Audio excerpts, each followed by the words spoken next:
C'est l'histoire d'un banlieusard de la ville des Ulysses, émigré en principauté de Monaco. En quelques années, Thierry Henry réalise le rêve de tout jeune footballeur, côtoyer le plus haut niveau. Il passe des HLM aux frasques monégasques, du football de rue au football en herbe, histoire d'un transfert réussi. Il a son avenir entre les mains, il a les qualités que beaucoup voudraient, à lui de travailler, de continuer vers l'avant.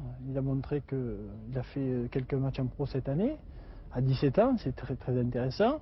Bon, il faut qu'il s'impose, il ne faut pas qu'il s'arrête là. Thierry Henry est né aux Ulysses en 1977, l'année de naissance de la ville essonnienne.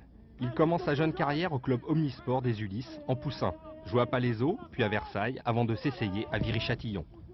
Lors d'un match minime, un recruteur de Monaco, venu superviser un autre joueur cadet, est frappé par l'opportunisme du jeune numéro 9 des Ulysses.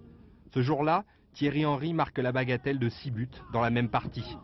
2 ans plus tard, en stage à Clairefontaine, Monaco enrôle définitivement Thierry Henry comme stagiaire professionnel.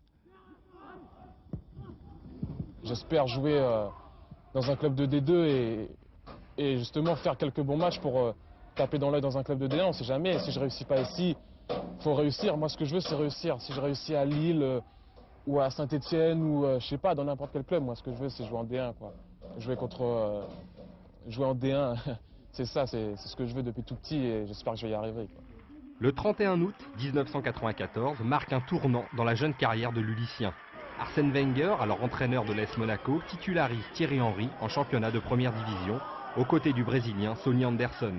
Quelques mois plus tard, c'est Jean-Luc Ettori, alors nouvel entraîneur, qui donne de nouveau sa chance au talent grandissant de l'avant-centre parisien. Pour sa 16e sélection en bleu, Thierry Henry, alors capitaine, marque encore des points. Il inscrit 2 des 5 buts ici même de la victoire française contre l'Angleterre. Il a la qualité surtout de pouvoir éliminer, ce qui est pour un attaquant considérable. Il peut faire la différence balle au pied, il a aussi un grand potentiel puissance.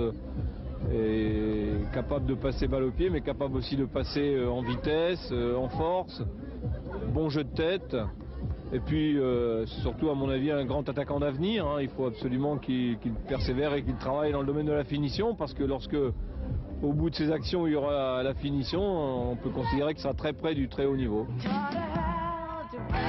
En montant ses marches, Titi, comme le surnomme son père, doit se remémorer le chemin parcouru depuis les terrains stabilisés de la banlieue parisienne à la pelouse du stade Louis II. Thierry Henry est en train de se faire une place sous le soleil monégasque.